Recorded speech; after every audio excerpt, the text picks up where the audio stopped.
My brother wanted me to pay for his wedding because I earn more money. When I refused, he called me greedy on social media, trying to shame me. At the wedding, he announced, "Let's all thank my sister for paying for this." Everyone looked at me, surprised. I stood up and said, "Actually, here's the real story." His bride went pale. "Let me explain. I'm a 34-year-old woman and the oldest of 3 siblings. My younger brother, Luke, is 31 and was always the favored child. Our parents spoiled him and made excuses for him, while I had to be responsible and work for what I wanted. For example, Luke got the bigger bedroom, my birthday gifts had to be shared with him, and he received expensive sports gear while I had to save up for my own things. It only got worse as we grew up. When we went to college, our parents paid all of Luke's tuition but didn't give me a cent. They said, 'You're a girl, one day your husband will take care of you.' So I worked part-time, took out loans, and paid for my own education. Meanwhile, Luke partied, traveled, and enjoyed his life with our parents' money. Now I have a good career in tech, earning a lot of money, owning my own house, and living comfortably. But Luke still jumps from job to job, has no savings, and expects everyone to support his lifestyle. The wedding drama started a few months ago when Luke and his fiancée Sarah announced their wedding. I congratulated them and sent a nice gift, thinking that was enough. But then Luke called me. He said weddings were more expensive than they thought, so he wanted me to pay for the venue and catering since I earned more. I laughed, thinking he was joking, but he was dead serious. When I said no, he tried to guilt-trip me, saying Mom and Dad can't help, and Sarah's parents aren't rich. You have plenty of money sitting around while I'm struggling. I shut him down, saying family should support each other equally. Mom and Dad paid for your college, not mine. You've already had more financial help than I ever did. You're not entitled to my money. He blew up, calling me selfish and greedy, claiming I changed since I started making good money. Then he went online and posted something like, "It's sad when family values money over love. Some people would rather hoard their wealth than help family." Obviously, that was aimed at me. People from our extended family commented, saying Luke deserved happiness and that I should reconsider. Some even messaged me directly. Sarah, his fiancée, stayed silent through all of this. Even though I was angry, I still went to the wedding because I had RSVP'd months before. The ceremony was beautiful, but things went south at the reception.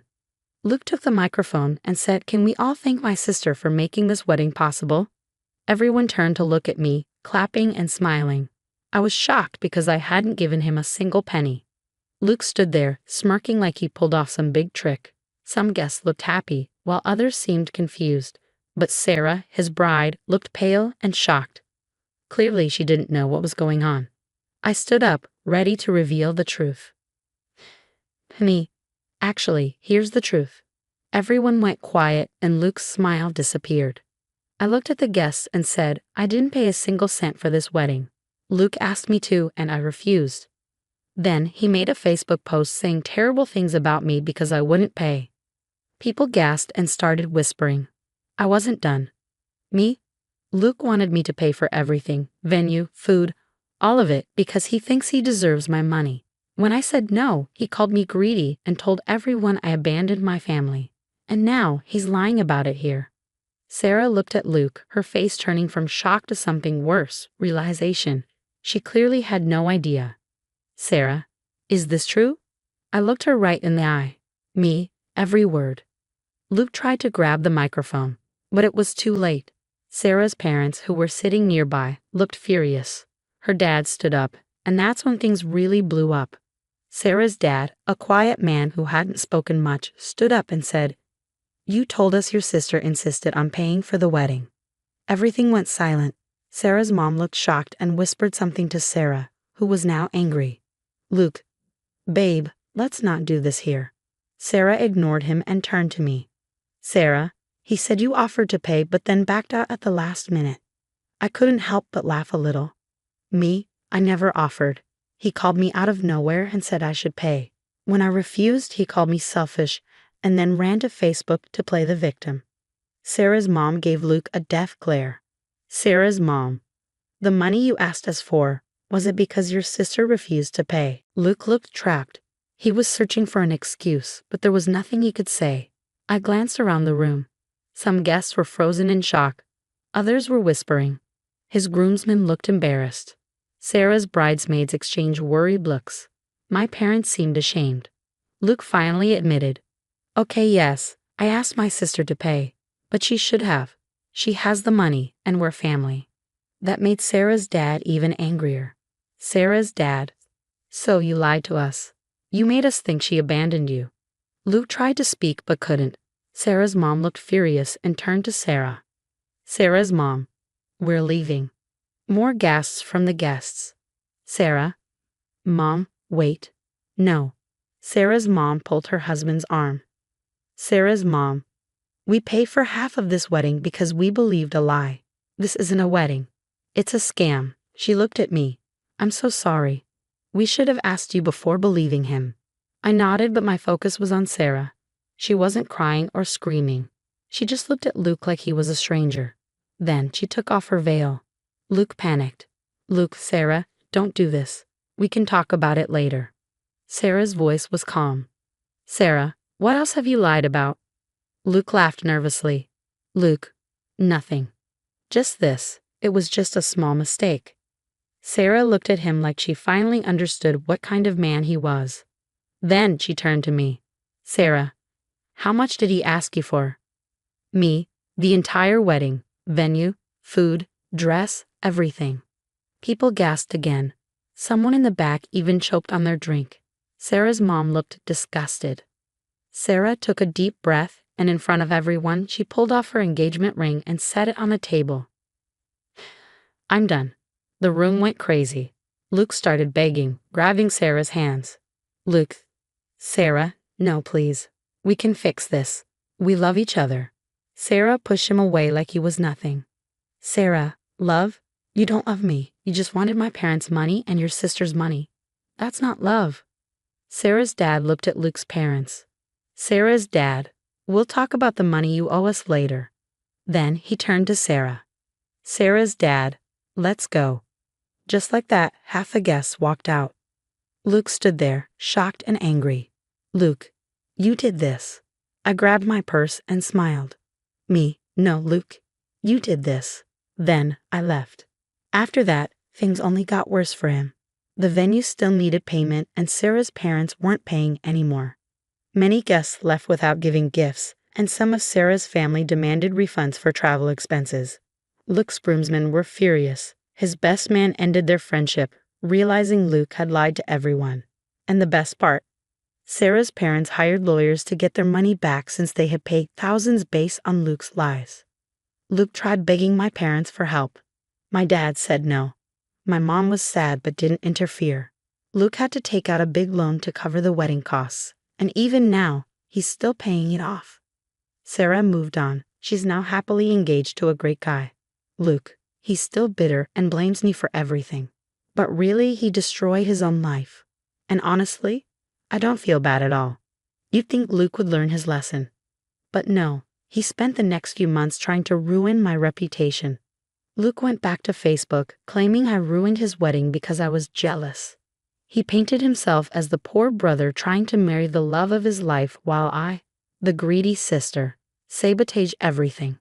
Of course, he left out the part where he tried to scam me into paying.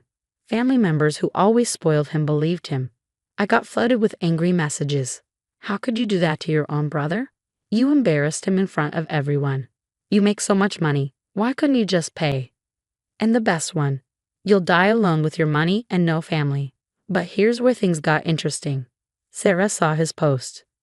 Sarah had been silent since the wedding. No posts, no drama. But when she saw Luke's lies, she had enough.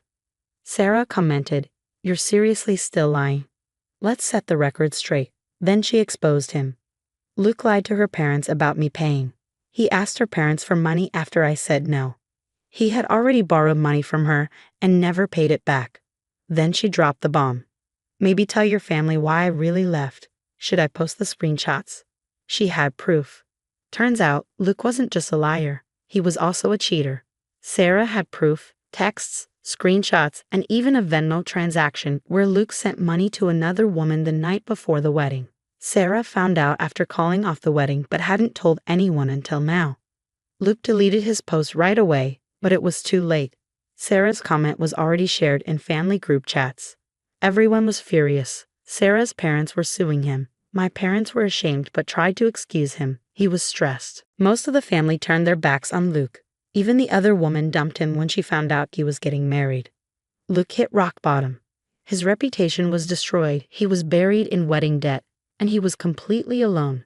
Then he texted me. "Luke, I know we haven't talked in a while. Can we meet? I need your help." I ignored it. A week later, he tried again. "Luke, I'm serious. I need a loan, just enough to get back on my feet." I ignored him again. Then one final message. "Luke, if you don't help me, you're dead to me." I laughed because honestly, he was already dead to me. I never responded and haven't heard from him since. Sarah is happily married now and expecting her first child. Luke, he's still struggling. After burning so many bridges, he's been working random jobs and moving from place to place. As for me, I'm living my best life, surrounded by people who actually care about me. And to anyone who thinks I should have paid for Luke's wedding, I think his situation shows some people don't deserve help. I thought it was all over. Luke had ruined his own life and I had moved on. But then, he tried to drag me down with him. Months after his wedding disaster, my mom called. I almost didn't pick up, knowing it would be about Luke. I was right. "Mom, he's struggling, honey. He lost his job and his landlord is kicking him out. He just needs some help." I sighed. "Me? And what do you want me to do about it?" "Mom, he's your brother. Can't you let him stay with you for a while?" I couldn't help but laugh, really laugh. "Me? You want me to let him stay in my house?" The brother who tried to humiliate me, called me greedy, lied about me, and cheated on his fiancée. That brother? "Mom, he's learned his lesson." I knew she was just making excuses, so I asked, "Has he even apologized?" Silence. Then she said, "Well, he's embarrassed." That told me everything. He still thought I owed him something. So I told my mom he can figure it out himself. I'm done. And I hung up. Apparently, my answer wasn't what he wanted because, a week later, I got an email from my company's HR department with the subject line, "Urgent fraudulent complaint." Someone had sent an anonymous email to my workplace accusing me of financial misconduct and bullying. They even included fake screenshots of emails I had supposedly sent. But the screenshots were so badly edited, it was almost funny. Wrong fonts, mismatched dates, and even one email where my name was spelled wrong. HR flagged it as fake, but I wasn't going to let this go. I asked a friend in its security to track down who sent it. And guess what? It was Luke. Since he tried to ruin my career, I decided to fight back. I did 3 things. Called the police. I reported him for fraud and defamation with all the evidence, emails, IP address, and confirmation from my company. The police contacted him, and he panicked. Told his landlord. I reached out to his landlord, who I happened to know, and mentioned Luke was under police investigation. The landlord didn't even wait until the end of the month. Luke was kicked out within a week. Informed Sarah's parents. I sent everything. His fake complaint, the police report, and my company's statement to Sarah's parents. They replied, "We'll make sure no one in our circle ever helps him again." That meant no money, no connections, nothing. With no home, no money, and a fraud case against him, Luke tried one last time. He called me, begging. "Luke, please, I messed up. I'll do anything. Just let me stay for a bit. Just a couch, a few days." I let him finish talking, then said the most satisfying words of my life. "Me, you're dead to me." And I hung up. Luke disappeared. No one in the family has heard from him in over a year. Last I heard, he was crashing at friends' places, burning bridges one after another. Meanwhile, I'm living my best life, and I have no regrets.